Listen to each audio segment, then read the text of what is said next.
అందరికీ నమస్తే. కడప నగర కార్పొరేషన్ మేయర్‌గా కొత్తగా నియమించబడిన పాకా సురేష్ గారి వల్ల కడప ప్రజలకు ఒక విషయం, ఆంధ్రప్రదేశ్ రాష్ట్ర ప్రజలకు ఒక విషయం. మొత్తానికి 2 విషయాలైతే బాగా అర్థమవుతున్నాయి. మొదటిది, ఆయన మేయర్ అయిన వెంటనే కడపలో మార్నింగ్ విజిట్ అనే ఒక ప్రోగ్రామ్ పెట్టాడు. ఆ ప్రోగ్రాం వల్ల గతంలో ఉన్న మేయర్లు కూడా మన సురేష్ గారి పార్టీ వాళ్ళే ఉన్నారు కాబట్టి వాళ్ళు ఎంత అద్భుతంగా చేశారనేది ఈయన వెళ్ళడం వల్ల అన్నీ మన కంటికి కనపడతా వస్తున్నాయి, మనకు చూపిస్తూ వస్తున్నాడు ఆయన.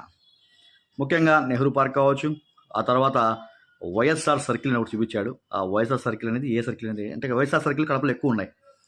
ఒక వైఎస్ఆర్ సర్కిల్ చాలా అధ్వానంగా ఉంది, ఎప్పటి నుంచో దాన్ని పట్టించుకోవడం లేదు, శుభ్రం లేదు, పాడు లేదు అని ఆయన చూసి వెంటనే శుభ్రం చేయించాలనుకుంటా.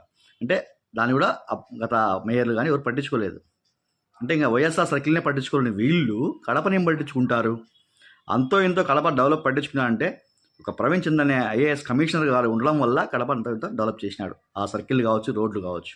ఇది మనం గమనించాల్సిన విషయం ఒకటి. 2, మన కొత్త మేయర్ గారు నిన్న మొన్న పక్క రాష్ట్రం అంటే తెలంగాణ రాష్ట్రానికి వెళ్ళారు. తెలంగాణ రాష్ట్రానికి వెళ్ళి ఆయన వాళ్ళ పార్టీ ముఖ్య నేతలందరినీ కలిసి వచ్చాడు. అంటే వైఎస్ఆర్సీపీకి సంబంధించిన ముఖ్య నేతలందరినీ ఆయన కలిసి వచ్చాడు. సో ఈ వైఎస్ఆర్సీపీ ఆంధ్రప్రదేశ్లో ఉండే ఈ వైఎస్ఆర్సీపీ ముఖ్య నాయకులందరూ కూడా పక్క తెలంగాణ రాష్ట్రంలో ఉంటున్నారనేది కూడా ఈ రాష్ట్ర ప్రజలకు అర్థమైంది. రోజు సోషల్ మీడియాలో కానీ కనిపించే వైఎస్ఆర్సీపీ ముఖ్య నాయకులందరూ కూడా తెలంగాణ రాష్ట్రం హైదరాబాద్లోనే ఉంటున్నారు అనేది కూడా ఒక క్లారిటీ ఇచ్చారు ఈయన.